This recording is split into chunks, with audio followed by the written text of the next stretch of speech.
Hey guys, today's a new bass day for me, so I'll be unboxing a 1976 Gibson Ripper. Pretty excited to own this. It completes my trifecta of Gibson Grabber, Gibson G3, Gibson Ripper, which I consider the three top Gibson basses of the 70s, and I'm pretty stoked to have it. So let's get into this. So I'm expecting this used bass to contain a original hardshell case, and in condition wise it should be it look like really good shape. It's got some buckle rash, which is pretty common for these old Gibsons. My other two both have the buckle rash, so it's definitely a player grade Gibson, but much better condition than my Grabber, which I had to kind of rebuild myself. But then in turn ended up being my favorite Gibson. So what do you know? Put a little effort into something and you may cherish it more than the better quality. Alright, so first off, I just want to note that this thing was flopping around in there. Definitely not the way to pack a bass.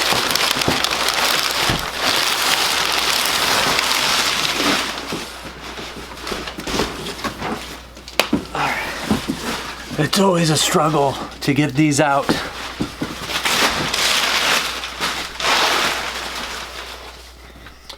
Alright, so this indeed is the original case. You can see some very well patinaed case locks. Definitely worn out. Used, but probably not abused. One of these case things one of these things is missing on this side. And then these Gibsons always have a back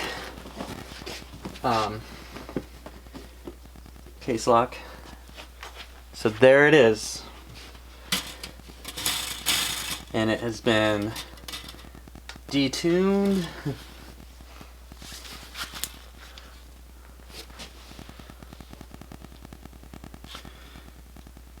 Oh shit. It is broken. And that's why I make these videos. Because it's not detuned. It is full on broken. And that's why I said, man, this thing shouldn't been flopping around in there. Oh shit. That sucks.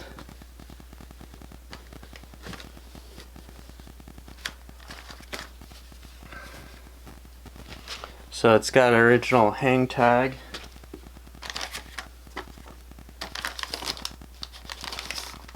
And some old strings. Man, I am really bummed out.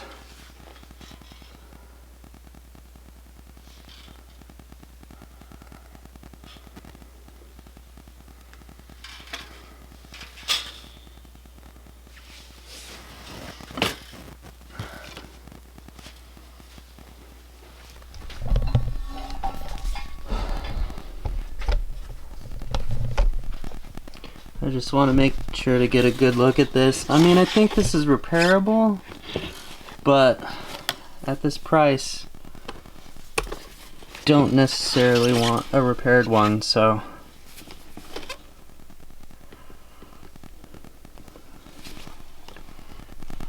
That has just snapped.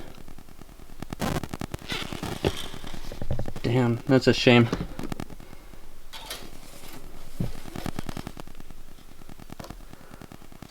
Alright guys, that concludes this video.